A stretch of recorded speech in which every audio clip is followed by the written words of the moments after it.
Assalamualaikum warahmatullahi wabarakatuh. Bagaimana hukumnya jika istri tidak bisa jaga sikap, suami sudah segala cara untuk memberitahu istri, tetapi istri tetap pada kelakuannya. Apakah suami tetap akan mendapat dosa? Ini persis sama tadi dengan sikap dakwah.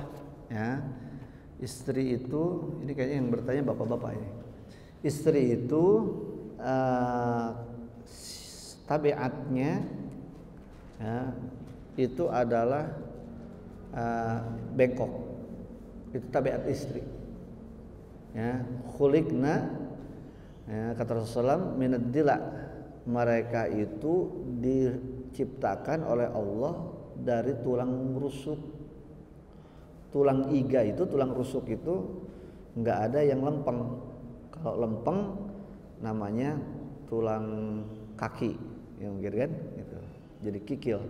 Ya, kalau tulang iga, ya, dia bengkok. Tapi walaupun bengkok, iga itu enak, selalu jadi sop, ya kan?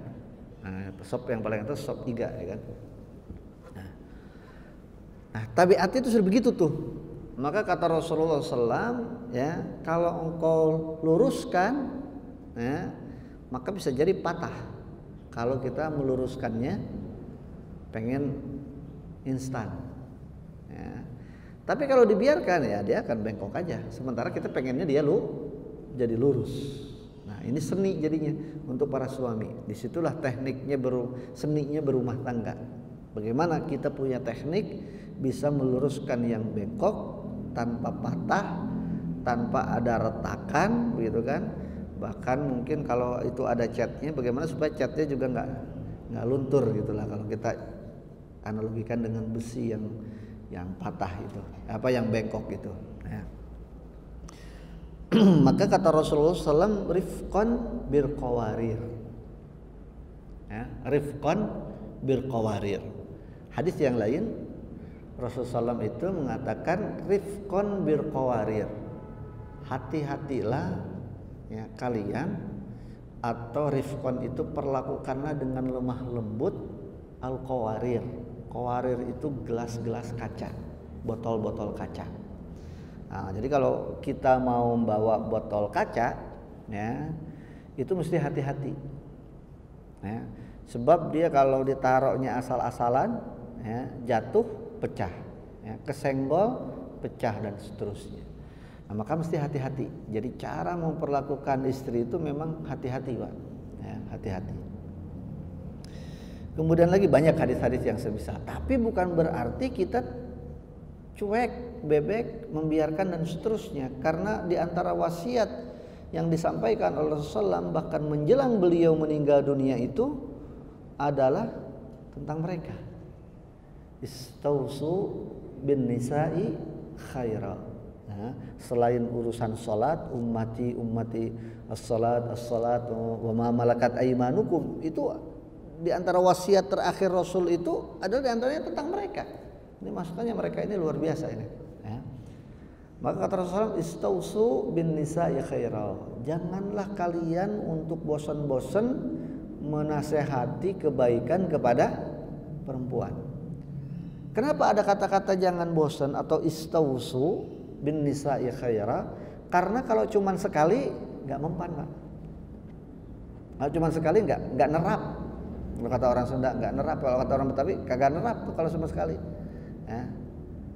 Maka mesti berkali-kali, ya. Nah, berkali-kali ini itu tadi, kalau sekali pertama nggak nerap, atau kalau dipaksakan juga patah tadi, ya. Jadi bukan nerap, malah justru patah atau pecah botol kacanya tadi, ya. Tapi kalau enggak, ya akan begitu-begitu saja. Maka mesti pelan-pelan, hati-hati dan berkesinambungan. Jadi kata kuncinya adalah sabar, ya, kata kuncinya adalah sabar. Berkaitan dengan nanti kita dia itu menerima atau tidak, kalau kita sudah menyampaikan tidak menjadi dosa. Tapi kalau kita bosan menyampaikannya, nah ini bisa jadi biarin aja dah, bilangin udah, gedek aja dan seterusnya, misalnya begitu. Nah, ini bisa jadi, ya, kita kecipratan nanti dosanya. Kalau ditanya sama mereka nanti oleh Allah Subhanahu wa taala, kamu udah dibilangin? Udah. Kita mungkin di situ senang, oh udah ada hujjah. Tapi apakah ya, selalu membilanginnya? Enggak, cuma sekali doang bisa aja begitu, nanti bisa keseret lagi kita, ya, bisa ketarik lagi urusannya, ya.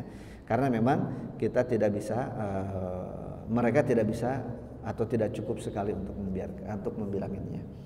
Urusan di akhirat, karena ini pertanyaannya apakah berdosa? Urusan di akhirat Bapak Ibu sekalian rahimani wa rahimakumullah taala jami'an, kalau kita sudah menunaikan kewajiban kita masing-masing, suami menunaikan kewajibannya, istri menunaikan kewajibannya. Artinya kewajiban di sini bukan hanya kewajiban material ya, tetapi kewajiban yang tadi menasehati, mengingatkan, mendakwahi dan seterusnya. Maka urusan di akhirat itu nanti ya masing-masing. Kalau kewajiban masing-masingnya itu sudah tertunaikan. Ya. Di Al-Quran itu digambarkan oleh Allah Subhanahu Wa Taala wanita-wanita. Ya. Ada imraati Fir'aun, ya kan? Kemudian imraati Lut, ya, dan Maryam. Ya. Alaihinna assalam. Nah ini masing-masing memberikan satu potret kondisi bagaimana ketika dakwah itu dilakukan dengan kesabaran, dua-duanya berjalan, hidupnya berjalan, dakwahnya berjalan, dan apa yang diharapkannya surga tergapai. Istrinya Fir'aun itu Bapak Ibu sekalian merupakan orang yang paling zalim di kehidupan sejarah manusia. Dia mengaku sebagai Tuhan, bayangkan.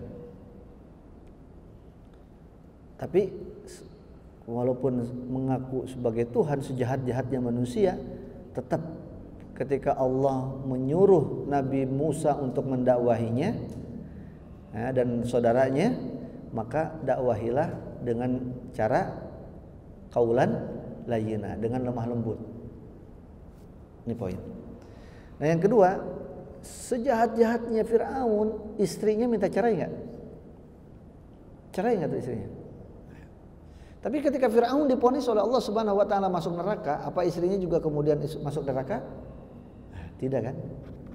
Istrinya termasuk yang diabadikan di dalam Quran akan mendapatkan surga. Nah itu. Jadi memang rumah tangga itu berat. Poinnya adalah rumah tangga itu berat. Tapi selama kita menunaikan kewajiban, masing-masing menunaikan kewajibannya, tidak usah saling menuntut hak. Karena kalau masing-masing menunaikan kewajiban, hak itu akan terpenuhi dengan sendirinya. Nah, saling mengingatkan aja untuk menunaikan kewajiban, insya Allah hak-haknya akan terpenuhi. Hak suami akan terpenuhi ketika istri menunaikan kewajibannya sebagai istri. Hak istri akan terpenuhi dengan sendirinya ketika suami itu menjalankan kewajibannya. Jadi saling mengingatkan untuk menunaikan kewajiban saja. Karena kalau menuntut hak itu biasanya jadi ribut. Ya, kalau menuntut hak menjadi ribut. Tapi ingatkanlah untuk menunaikan kewajiban. Baik.